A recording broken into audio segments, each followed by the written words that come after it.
हाँ तो दोस्तों भाई लोग नमस्कार। अभी की बड़ी अपडेट है कि आप लोग बता दें कि जितने भी hit machine training style Khesari Lal Yadav के फैंस है, आप लोग फाइनल तैयार हो जाइए क्योंकि खेसारी लाल यादव को 2026 का दूसरा होली गाना का फाइनल पोस्टर जारी कर देगा। आप लोग मेरे स्क्रीन पर देख रहे होंगे। इसी वीडियो में इसी गाना का जानकारी देना बीच में किस चैनल पर कब लॉन्च करेगा, कब तक सुनने को मिलेगा। जो वाले चैनल सब्सक्राइब नहीं किए तो प्लीज दोस्तों चैनल सब्सक्राइब कर लीजिए। सबसे पहले ऐसा भोजपुरी लेटेस्ट अपडेट जानकारी जानने के लिए चलिए गाना के बारे में बात करते हैं।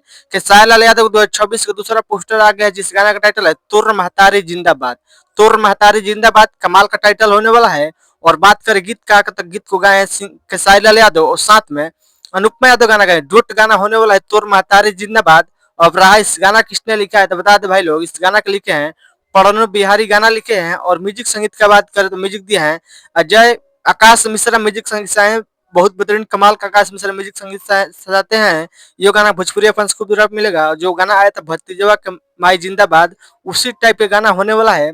कॉमेडी फनी वीडियो होली गाना होने वाला खेसारी लाल यादव 2026 का दूसरा होली गाना है, जिस गाना का टाइटल है तोर महतारी जिंदाबाद। इस गाना का फुल वीडियो लॉन्च किया जाएगा आपसे बीच में कि कल सुबह 24 जनवरी का सुबह 7:15 में फुल वीडियो देखने को मिलेगा। Global music junction YouTube channel पर कल सुबह तैयार रहेगा। सुबह 7:15 में फुल वीडियो लॉन्च किया जाएगा ग्लोबल जंक्शन यूट्यूब चैनल पर। एक बार गाना सुनेगा और वीडियो में देखने को मिलेगा खेसारी लाल यादव और साथ में पारो यादव वीडियो सॉन्ग देखने को मिलेगा। बहुत बेहतरीन कमाल का फनी कॉमेडी होली सॉन्ग गाना होने वाला तोर महतारी जिंदाबाद। कमाल का टाइटल रखा गया है। जबरदस्त गाना बजने वाला है 2026 में खेसारी लाल यादव का। आप लोग देखे खेसारी लाल यादव अपडेट कैसा लगा, वीडियो को लाइक किया, चैनल सब्सक्राइब। दोस्तों से धन्यवाद।